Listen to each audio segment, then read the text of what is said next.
All right, y'all. It's a rainy day, South Georgia. Me and Dan's both off work today. It's Friday. And we're going to do something I've been putting off for a while. We're going to put shocks on the front of the S10 because it rides like crap. I got it here yesterday and rebuilt all the steering. Everything's new. Inner outer tie rod ends, pitman arm, idler arm, everything. Because me and Dan drove this to Warner Robins a couple weeks ago to take Jason's Nissan back to him, and on the way home, every time you hit a pothole, it would death wobble, which I had not experienced yet, and yeah, can't have that. So everything that I pulled off is laying right over there. Yesterday was original, or looked to be original. This truck's only got 150 something thousand miles on it, so I'm pretty sure. But we're gonna put shocks on it. Went to Frank's this morning, got me a piece of pipe, because on S10 you have to recess them into the frame. Get this tape measure to stay out here. This is a piece of 3-inch inside diameter pipe. Be 3.5 on the outside because it's 1/4-inch wall. And then I went to O'Reilly's and got some Nissan hard body front shocks, part number NS101. Master Pro, the cheap ones, the really cheap ones, these things are $24 a piece, and it's all they had in stock. So I would have rather had them, nice Monroes, but they didn't have any. So we're gonna pocket these into the frame. As you can tell, it's plenty big enough. And I think Dan's kind of questioning my decision to cut a hole in the frame to put this in there, but we're gonna figure it out. Have never put shocks on the front of an S10, but as you can tell right here, with it turned to full lock, the tire is actually touching the frame already. So I'm gonna lose some turning radius. I'm okay with that as long as it rides better. This I think is gonna have to be moved back just a little bit, but I don't know yet. We'll find out. We're fixing to dive in, show y'all what we figure out. My control arms already had tabs on it. I do not know what brand these are. I was told they were Air Ride Technologies, the old style ones, but I'm not sure. Do you know? No? I don't know. But this is actually far enough back to where it's hitting the frame, so that's designed so that it can be pocketed into the frame. We're gonna get this brake line out the way here and then figure out exactly where it needs to be straight up and down. I gotta go over there with the cutoff wheel and split that pipe. And then once I get it split, I'll come over here and figure out exactly where to cut this and cycle it up, cycle it down, figure out where it needs to be, and go from there. Yippee-ki-yay. 13? Yeah, 13.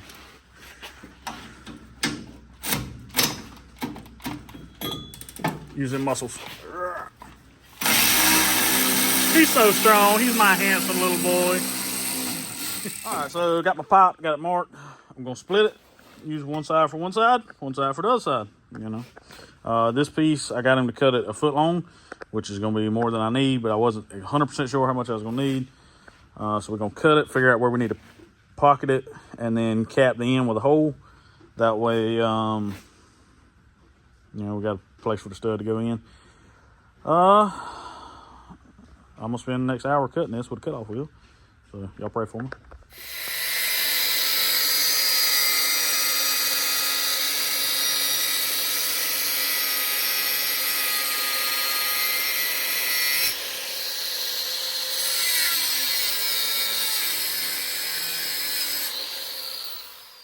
Safety first.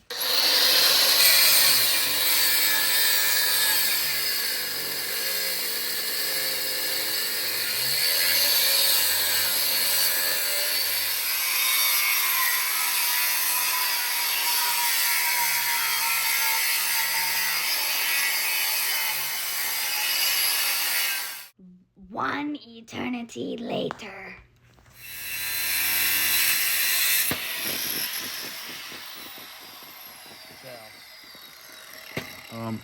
Edit. Yeah, I had the steering in backwards in the first clip because I was a little sleepy last night when I done it. So Dan was like, "Hey, dummy, you done that wrong." Hey, gonna have to move the steering this way. All right. So yeah. Anyway, so those are backwards. We're gonna flip those around, then we're gonna do shocks. All right. So let me explain to y'all our thinking here. From this eye hole to the center of this top bushing right here, extended, is 14.5, and collapsed was how much? 10? Yes. Okay. So this truck's only on an 18. I haven't even notched for the tie rod ends because it lays out the way it is. But if I ever want to put a 20 on it, pull that out, lock it. A little bit more. All right, so if I ever want to put a 20 on it, I can notch for the tie rod ends. I got the control arm set up to lay a 20. So I don't want to set the shocks up where they're completely bottomed out with it laid out now, because then I won't have any shock travel whenever I try to put a bigger wheel on it. So what I did is, this is completely hanging, ball joints are maxed out, that's full lift. We came in here 14.5. Hold it there. And I come up here and marked on the inner fender. I'm gonna cut it a little bit higher than that. Eventually these are gonna come out, but for right now they're gonna stay in. I'm gonna cut it a little bit higher than that. I've got my mark here for my 3.5 inch pipe. And the top of the pipe should be about right there. That's gonna give me full travel of the shock downward and give me more room to go lower if I wanna put a bigger wheel on it. So we don't have to do this twice, because that would suck. Wow, what a hole. Remember that movie? Mm-hmm. Home Alone? Ah. I thought then brought it back. Oh, yeah, so cut this out so the pipe fits in there good. Dan just made me a template, where's that? Of the pipe. So I'm going to cut a fair amount of that frame out there. Top and bottom. The bottom's got these control arm tabs. I guess we're gonna cut those back. Probably finna fire the plasma up. Cut this. Once we get all that welded back in, may go ahead and notch for the tie rod ends. Not sure yet. Depends on what time's looking like. So you cut my shock box up. Now I can't take them back. you're not gonna take them back anyway. Alright, I'm gonna cut this and then I'll go back and mark it. Ain't quite tall enough. I'm gonna let it down.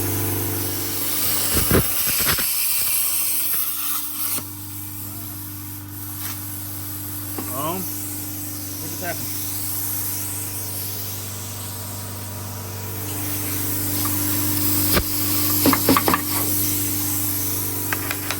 Cut.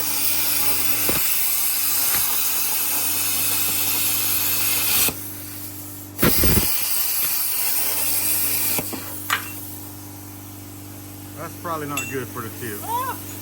Probably not. Oh, we gotta do some grinding. I love the thing, but I hate it at the same time.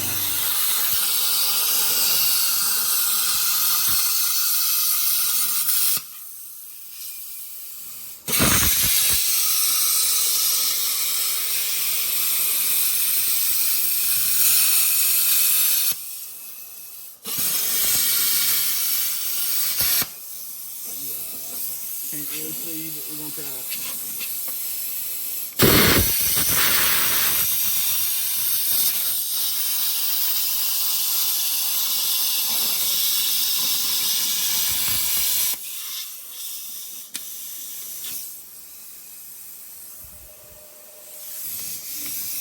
What is going on?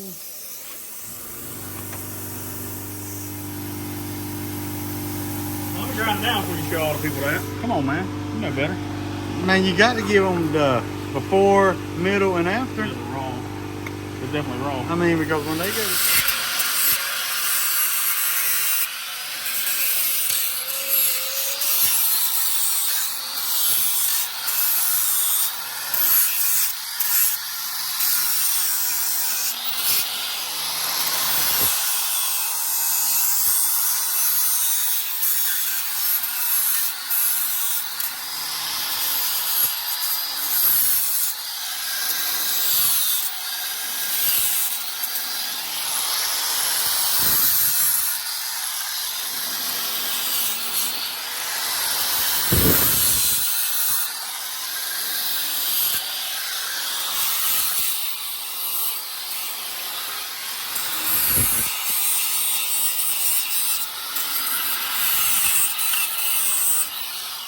I really didn't pull this inner fender out, but I really don't want to. How much dust bolted to the top of it? Alright, so it's gonna be about right there. I need to cut this thing off. Well, that's pretty good. We should make it slide, that way if it ever blows out of everybody, we can just flip it down, put it against the control and drive it along. Okay, just a hair, so I got something to weld to. I mean, it looks crude, but it fits pretty good. About the top. Okay, not so much. It fits pretty good down here. It's pretty good. Took a little bit more out right there. That's not a good ground.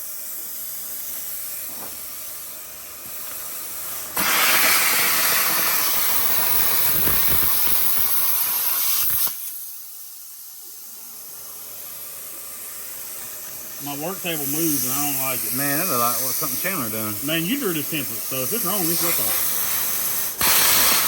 I'm not the one cutting it. I'll tell you what I do got though. I got a set of 18-inch board billet dryer to get the fucking spark fly out of me. If you're rich, just say it. Oh, God. Yeah. Grinder. Sorry. Sorry.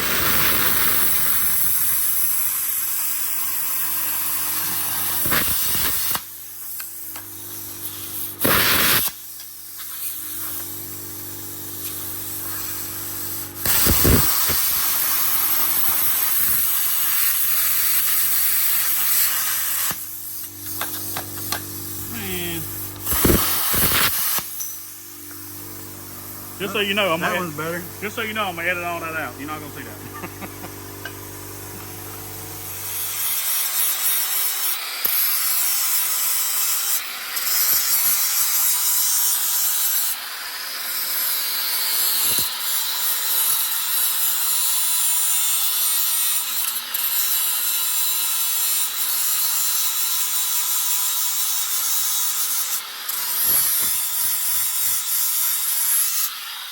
Look at that. You're talking smack about my cut. Look how pretty that is.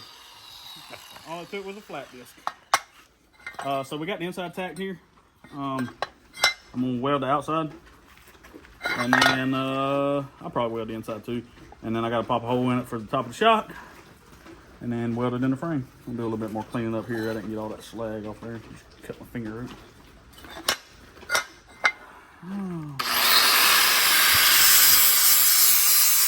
Oh man, there's one spot that wasn't as long. I'm gonna weld everything.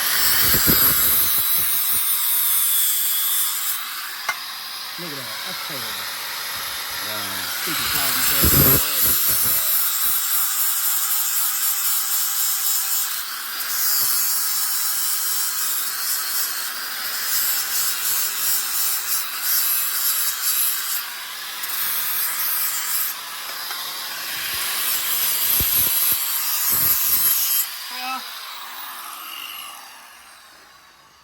Yes, sir.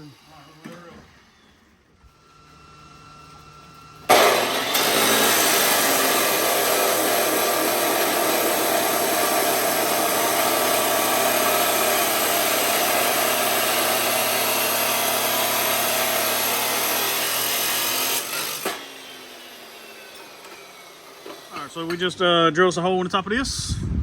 It's kind of close to the edge, but if I go any farther back, the shock's gonna start hitting. I didn't want that. Kapow. Just gonna weld this dude in, and we'll have shocks. Alright, there you go. We got this thing mocked up. Had to cut a little bit more top away so I could get to the nut easier.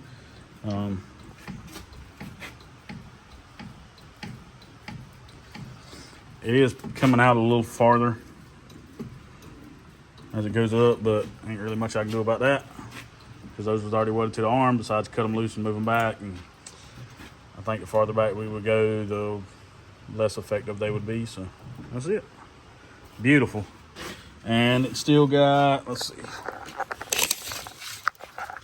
that was 10 inches collapsed, so it's 12. It's still got 2 inches of upward travel that it can do now. But the tie rod ends are heating. We haven't notched that yet because I didn't really need to with the wheel and tire that I had. And that looks beautiful. We're gonna weld that guy out and do the other side real quick. Well, what did we learn? We might have had a mistake Yeah, so those fuel lines run on the inside of the frame. And I knew that because I looked at it yesterday where they come out and didn't think about it. So we fixed to wrap those in something and try to not burn my little truck down. I would be quite upset. So when you do yours, and it's still got the factory motor in it, remember there's fuel lines inside the frame. Could have been bad. Did we set your truck on fire one time? Did the fuel line catch on fire or something? I think so. Yeah. Can't have nothing around here. Good thing them's metal though. Yeah. Yeah, I cut these three with the cutoff wheel, and then that one was burning me up with sparks. So I took the plasma, popped it out. It was like, that could have been bad. We got the PC hose in there. Runs way back here. Got to notch this out. You know, stick the pipe in there and notch the bottom out like we did the other side. Test fit it up. So I welded around here and the bottom. I didn't weld around the top, simply because it's going to be a really big pain to get to. And the cab is coming off this truck in the next upcoming months to body drop it, so I'll just weld it in. But if that don't hold it, that top one wasn't going to help either way. What I say, if 3 don't hold it, 4 never would. Right. Now we got to do something with these brake lines, and I kind of forgot about those, and I didn't spray painted it, so I'm probably going to have to grind some of that off. I'll show you what we ended up doing with that. We'll stick the airbags back in, replumb those, and be lunchtime then. Shocks on the S10 before lunch. Can you believe it? All right, so let me show you what we got here. Dan's got this almost a full lock. The tire is touching the shock, but it's really the only way to do anything different would be to move this farther back on the control arm and get it a little bit closer to the pocket that we put in, but I'm not really that worried about it. It's probably 97% turning radius right there. So, and I'll show you what we did with the brake line up there in just a second. I'll pull the wheel back off, and we just welded it to the frame and made it look good. Hang on. So it is, I just tack welded it to the side of the frame there. The brake line comes right down, loops up, and that's what we're doing right now, is just making sure that the tire wasn't gonna get into the brake line. And shocks on the front of the S10. All right, so we wound this thing up. Got to grease a couple fittings up front and put tires on, go for a little test drive. The only thing I don't like is how close this had to be to the edge. It's got the bushing kind of overlapping. So if you do it, make this come out a little farther. Probably, I don't know what, 1/8 of an inch would probably be plenty. Probably. So yeah, don't do what we do what we say. It would work out better for you. I hope it drives a lot better, because like I say, last time me and Dan drove it, it had a death wobble. I'll let y'all know what I mean. Alright, first drive. I know it's windy. Try to talk loud where you can hear me, but this thing rides so much better. It used to bounce a bunch in the front when you hit bumps, and had a bunch of bump steer, and I just kind of attributed it to being bagged with no shocks, and rebuilding the steering, adding shocks. Man, it's a whole different truck. We got the steering wheel pretty close. It's turned to the right just a hair. I'm gonna try to take it over in the next couple weeks and go ahead and get the front end realigned on it before I tear it apart and body drop it, because my plan is to have a ride height that's on the dirt, and they're gonna have a hard time aligning it once it's body dropped, because the tire's gonna be all up in the fender. So yeah, that's my plans. I'm not the first person that's ever pocketed an S10 frame, so I'm not trying to take credit for it, but I looked on YouTube and I saw 0 videos showing how to do it. So I figured there was a few of y'all that might be interested in watching it, and that's a wrap. Appreciate y'all checking it out.